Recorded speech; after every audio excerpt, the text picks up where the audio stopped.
Hello दोस्तों, स्वागत है आप सभी का आपके अपने चैनल पर। उम्मीद करता हूँ आप सभी स्वस्थ होंगे।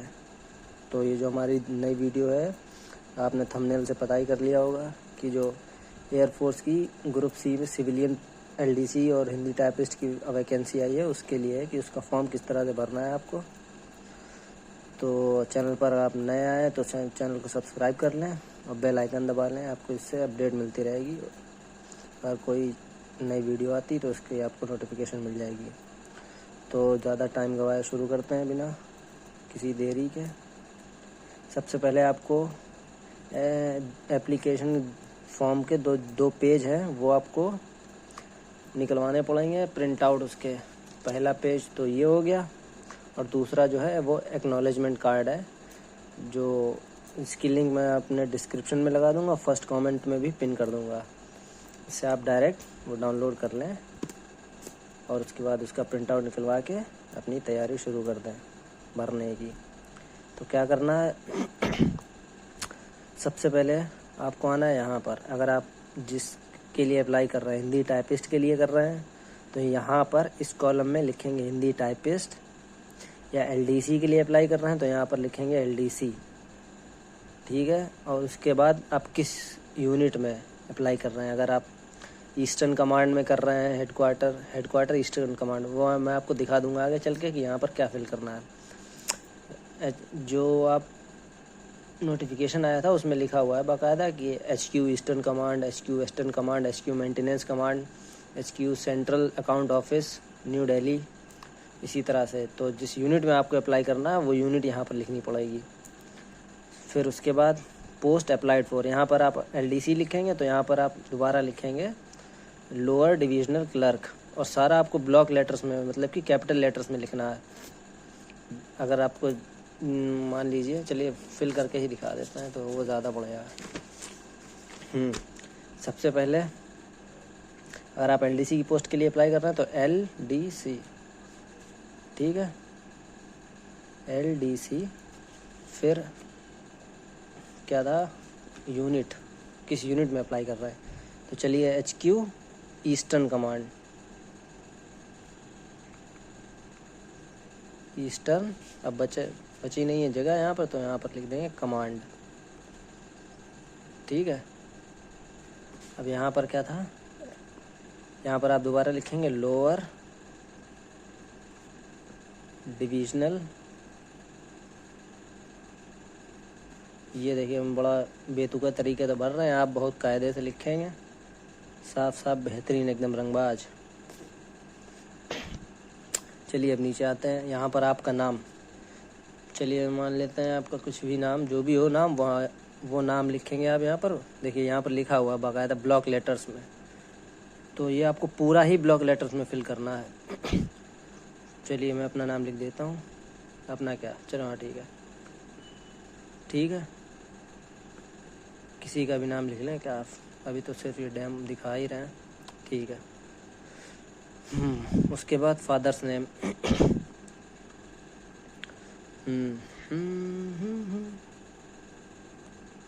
सब आपको बहुत कायदे से लिखना है। ये इतनी गंदी गंदी राइटिंग अगर हो तो वो भी बहुत अच्छे से लिखें, जिस तरह से हम लिख रहे हैं बेहुदेपने से वो नहीं।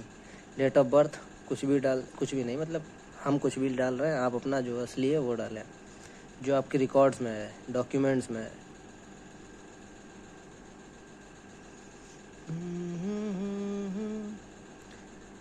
ठीक है। फिर इसके बाद यहाँ पर आपको, आप कितने साल के हो गए, कितने महीने हो, कितने दिन हो गए आपको इस पृथ्वी पर प्रकट हुए, वो लिखना है। जैसे कि अभी ये, उसके लिए आपको क्या करना है, सिंपल गूगल पे जाके एज कैलकुलेटर, और जो सबसे पहली लिंक आएगी उसको क्लिक करना है। वहाँ से आप अपना निकाल लेंगे कि हाँ, ऊपर लिखेंगे आप किस दिन पैदा हुए थे, नीचे की या डेट अपने आप वो लिखी होगी, आपको कर देना है क्लिक कि फाइंड एज। वो बता देगा कि हाँ भाई इतना इतना हो गया था, तुम्हारा टाइम आए हुए।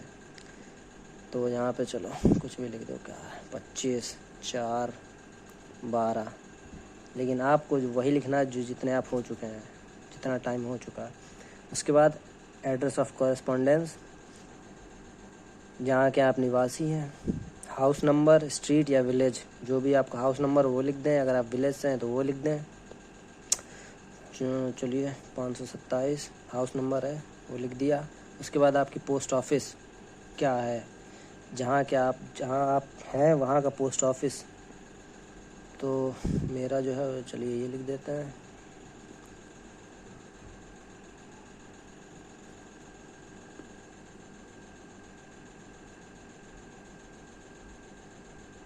डिस्ट्रिक्ट आपका ज़िला, ठीक है। स्टेट, बहुत प्यारा स्टेट, अगर आप जहाँ के हैं वो लिखेंगे आप। यूपी, बिहार, आसाम, नेपाल सॉरी, हाँ बंगाल। और आपका पिन कोड, जो आपका पिन कोड हो वो लिखेंगे, ठीक है। उसके बाद अगर आपका परमानेंट एड्रेस सेम है तो वो भी आप यही जो चीज़ है वो यहाँ पर दोबारा लिख देंगे। उसके बाद पॉइंट नंबर 8 पे क्या है, कास्ट आपकी, आप जनरल, ओबीसी, एसटी, एससी जो भी हैं वो लिख दें, ठीक है। फिर उसके बाद आपकी एजुकेशनल क्वालिफ़िकेशन, अब अगर आप जाहिर सी बात है एलडीसी के लिए अप्लाई कर रहे हैं तो 12th हो ही चुकी है, ठीक है, 12th हो गया। उसके बाद एनी अदर क्वालिफ़िकेशन, अगर आप ग्रेजुएट हैं, पोस्ट ग्रेजुएट हैं, डिप्लोमा है कुछ तो वो लिख दें। ग्रेजुएट हैं तो सिंपल ग्रेजुएट लिख दें, ग्रेजुएशन कंप्लीट, इसकी डबल आई हो गया, हाँ ग्रेजुएशन। उसके बाद कैटेगरी, किस कैटेगरी में आप अप्लाई कर रहे हैं, जनरल में, ओबीसी, एसटी, एससी, ईडब्ल्यू या एक्स सर्विसमैन, तो वो आप बता दें। जैसे ये मैं ओबीसी में कर रहा हूँ तो उस पर आप ओबीसी पे टिक लगा दें, ठीक है। शायद मेरे यहाँ पर प्रिंट नहीं हो पाया, यहाँ पर अगर लाइन हो तो यहाँ ओबीसी लिख दें, वरना यहाँ बस इतना ही ओबीसी पे टिक लगा दें। उसके बाद अगर आप, हाँ ये है तो यार, हाँ ये लाइन है तो यहाँ पे आप लिखेंगे ओबीसी, ठीक है। एक्स सर्विसमैन है, मेरिटोरियस स्पोर्ट पर्सन है अगर आप, या फिजिकली हैंडीकैप्ड है तो वो ओबीसी अपना लिख दें, जो है मतलब ओबीसी है तो ओबीसी लिख दें, जनरल है जनरल कैटेगरी में अप्लाई कर रहे हैं तो वो लिख दें, ठीक है। टेक्निकल ट्रेनिंग या कोई एक्सपीरियंस है अगर है तो वो भी लिख दें। आप डोमिसाइल कहाँ के निवासी हैं वो भी लिख दें, और फिर वो आपको लगाना पड़ेगा, निवास प्रमाण पत्र, डोमिसाइल सर्टिफिकेट। और इन सब की आपको सेल्फ अटेस्टेड कॉपी भी चाहिए। Whether register with employment exchange, अगर आप किसी एम्प्लॉयमेंट एक्सचेंज में रजिस्टर्ड हैं तो हाँ करें, अन्यथा ना करें। अगर हैं तो उसका नेम और नंबर मेंशन करें। उसके बाद आपके यहाँ पर सिग्नेचर, जो आप सिग्नेचर करते हैं प्यारा सा, वो बेहतरीन सा सिग्नेचर मार दें एक।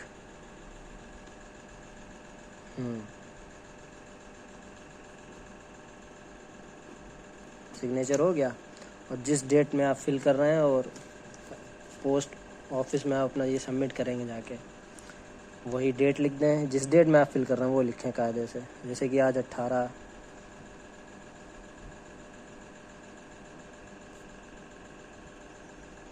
ठीक है। उसके बाद ये जो है फॉर ऑफिशियल रिकॉर्ड है, इसमें आपको कोई छेड़खानी नहीं करना है, जैसे है वैसे ही रहने दो, ठीक है। चलिए आगे बढ़ते हैं। अगला पेज रहेगा वो ये रहेगा, एक्नॉलेजमेंट कार्ड, ठीक है। उसमें आपको क्या करना है, पोस्ट, जिस पोस्ट के लिए आप अप्लाई कर रहे हैं वो लिखें, लोअर डिविजनल क्लर्क। उसके बाद आपका नाम, आपके पिताजी का नाम, आपका एड्रेस देखिए लिख दिया है। उसके बाद जो पॉइंट 4 और 5 है उन दोनों को फिर ऐसे ही खाली छोड़ देना है। उसके बाद आपको अपना फ़ोटो पेस्ट करना है, और ज़्यादा सेफ्टी के लिए आप जब ग्लू से चिपका दें, ग्लू से तो उसके बाद स्टेपलर कर दें, और फिर उसके बाद इस पर क्रॉस सिग्नेचर मारें, आधा इधर होना चाहिए और आधा आपकी फ़ोटो पे सिग्नेचर आए, तो बस हो गया पूरा काम। उसके बाद आपको, हाँ डॉक्यूमेंट्स क्या क्या चाहिए, तो सबसे पहले डॉक्यूमेंट्स आधार कार्ड, ठीक है, आधार कार्ड की फ़ोटोकॉपी, मतलब आधार की फ़ोटोकॉपी। दूसरा आपका क्या हो गया, 10th की मार्कशीट प्लस सर्टिफिकेट। तीसरा क्या, 12th की मार्कशीट प्लस सर्टिफिकेट। चौथा क्या रहेगा आपका, चौथा रहेगा आपका कास्ट सर्टिफिकेट, अगर है तो लगाएं। 5वां क्या रहेगा आपका? डोमिसाइल या डोमिसाइल जो भी हो, जो कह लो, ठीक है। और हाँ, एक मेन बात इसकी, ये जो आपका कास्ट सर्टिफिकेट है ये सेंट्रल का होना चाहिए। अगर आपका स्टेट का है तो फालतू में पैसे ना खर्च करें, क्योंकि आप डाक टिकट लेंगे, उसके बाद आप फॉर्म ये निकलवाएंगे, फॉर्म इसका प्रिंट आउट ज़ेरॉक्स निकलवाएंगे, उसके पैसे जाएंगे। और फिर आप मान लीजिए आपका एडमिट कार्ड आ गया, आपने एग्ज़ाम दिया, पास हो गए, टाइपिंग भी पास कर ली, उसके बाद क्या? डॉक्यूमेंट वेरिफिकेशन में आपका जब मांगा जाएगा तो आप वो वाला लगा होगा, फिर आपको वही देना पड़ेगा। अलग अलग देंगे तो फिर खेल हो जाएगा, 420 केस लगेगा अलग से। तो इसीलिए अगर स्टेट का है तो अब तो टाइम निकल चुका है, अब जल्दी बन नहीं पाएगा, अगली बार कोशिश करें। तो ये 5 चीज़ें हो गई। अगर हाँ वो टेक्निकल ट्रेनिंग या एक्सपीरियंस अगर वो आप हैं आपके पास कुछ, तो आप उसका भी यहाँ पर लगाएंगे, उसकी फ़ोटोकॉपी। और इन सबको क्या करना है, आपको सेल्फ अटेस्टेड करना। सेल्फ अटेस्टेड मतलब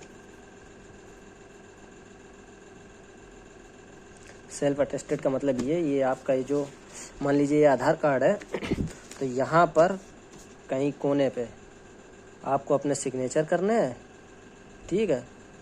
उसके नीचे ही आपको जिस डेट में आप सिग्नेचर कर रहे हैं वही डेट डाल देनी है। ये हो गया सेल्फ अटेस्टेड। बस उसके बाद की क्या है, इतना काम कर लिया। उसके बाद आपको मार्केट से 2 एनवेलप लाने हैं, एक छोटा और एक ये बड़ा। उसके बाद छोटे पे आपको देख लीजिए किस तरह से आपको अपना एड्रेस लिखना है। सबसे पहले आपको लिखना है यहाँ पर 2 और अपना नाम, सन ऑफ अपने पिताजी का नाम। अगर आपका विलेज अलग है और पोस्ट अलग है, पोस्ट ऑफिस मतलब, तो विलेज पहले लिखेंगे, उसके नीचे पोस्ट लिखेंगे। अगर एक ही है तो विलेज एंड पोस्ट मिरगावा की, मतलब ये तो मेरा है, आप अपना जो हो वो लिख दें आप। फिर उसके बाद डिस्ट्रिक्ट कहाँ है, कन्नौज। स्टेट जो आपका वो लिखें, पिन कोड ये। उसके बाद मोबाइल नंबर अपना। फिर उसके बाद जब आप वो डाक टिकट लेंगे जो 10 रुपए का, वो एक आपको लेना, वो यहाँ पर पेस्ट कर देना है।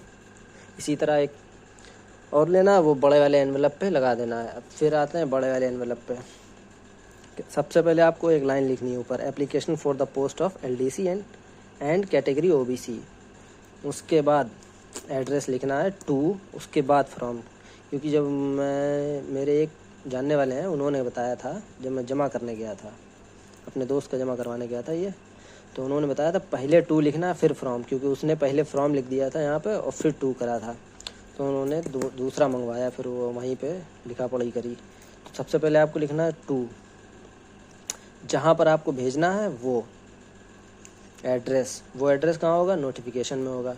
वो अलग से एक वीडियो बना देंगे, उसमें देख लेना आप, साथ में ही ये भी लगा देंगे इसी में एंड में। तो उसके लिए देखिए जो एड्रेस दिया गया वो लिखना, CO4 BRD base repair depot, air force station Chakeri Kanpur, pin जो उसका एड्रेस दिया गया है वो पिन। उसके बाद यहाँ पर आप अपना लिख देंगे इस तरह से, या इस तरह से कॉलम बना लें, उसमें आप अपना लिख देंगे। तो हमने कलाकारी कर दी तो वो नहीं करनी है, ठीक है। ये काम हो गया। उसके बाद आपको अपनी 2 फ़ोटो लेनी है, उसके पीछे आपको अपना नाम लिखना है, सन ऑफ लिख देना है, ठीक है। 2 फ़ोटो लेनी इसी तरह से, दोनों पे लिख देना है। ये इसलिए क्योंकि मान लो निकालते बैठालते टाइम फ़ोटो गिर गई, मिक्स हो गई, तो अब उसके पास तो इतना टाइम है नहीं कि वो तुम्हारी फ़ोटो बैठे मिलाए अपना कि हाँ भैया इनकी है। तो अगर आप ये पीछे लिख देंगे तो उसके लिए आसानी हो जाएगी। फ़िलहाल ऐसा कुछ होता नहीं, फिर भी मतलब अपनी सुविधा, वो क्या कहते हैं उसको, बचने के लिए, झंझट से बचने के लिए, अपना नुकसान ना हो इसलिए। उसके बाद क्या करना है, आपको सारा मटेरियल लेना है, उसको स्टेपल कर लेना है, फिर इस तरह से मोड़ लेना है, फिर उसको इस एनवेलप में डालना है। ये आपका जो भी पूरा है कागज़ पत्रा, ये सब इस एनवेलप में डालना है। इस एनवेलप में डालने के बाद बीच में यहाँ पर जब एनवेलप में पड़ जाएगा ये पूरा, फिर यहाँ पर आपको बीच में ही ये डाल देना है छोटा वाला एनवेलप, और उसी के साथ ये 2 फ़ोटो भी इसी बीच में ही डाल देनी है जब ये इसको इसमें डाल देंगे। उसके बाद जाके अपना पोस्ट ऑफिस पोस्ट करें, और कोई समस्या प्रश्न हो तो कमेंट बॉक्स में लिखें और उसका निवारण किया जाएगा। चलिए मिलते हैं फिर अगली वीडियो में, धन्यवाद। और कोई अगर समस्या होगी तो उसके लिए फिर से वीडियो बन जाएगी। इसी तरह साथ देते रहिए, ख्याल रखिए, धन्यवाद। और चैनल को सब्सक्राइब कर लीजिए। अब रखते हैं। तो शुरू में दिखाया था वाली लाइन थी कि applied for the post of LDC. उसके बाद जो यूनिट वाला सेक्शन जो खाली था उसमें आपको क्या फिल करना था, ये आप देख रहे हैं, ये जो लिखा हुआ है HQ western air command new Delhi. तो यूनिट में आपको ये फिल करना है, ज़रूरी नहीं ये जिस यूनिट से आप अपना फॉर्म अप्लाई करना चाहते हैं वो लिखेंगे। जैसे कि यहाँ पे देखिए HQ ट्रेनिंग कमांड, इसी तरह से और नीचे आएंगे तो HQ मेंटेनेंस कमांड, इसी तरह से और नीचे आएंगे तो HQ सेंट्रल एयर कमांड। तो ये आपको फिल करना पड़ेगा। और उसके बाद जो आपका बड़ा वाला एनवेलप है उसमें जो 2 का एड्रेस है, तो वो जो रहेगा वो ये रहेगा कि जिस एयर कमांड से आप अप्लाई कर रहे हैं उसी के एड्रेस, ये जो पोस्टल एड्रेस दिए गए कि इनमें से किस में आप अप्लाई कर रहे हैं। जैसे कि आपने चाहा कि जो HQ सेंट्रल एयर कमांड है उसके एयरफोर्स स्टेशन आगरा में आपने अप्लाई किया क्योंकि वहाँ पर 2 वैकेंसी हैं, तो आप वो जो 2 एड्रेस रहेगा बड़े वाले एनवेलप पे, तो वो ये एड्रेस रहेगा AOC air force station Agra UP pin code 282008।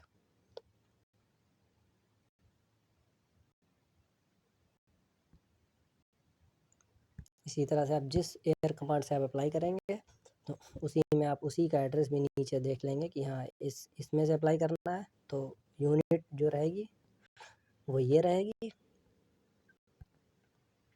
आपकी यूनिट ये रहेगी ये। अगर आप इस यूनिट से अप्लाई कर रहे हैं तो ये,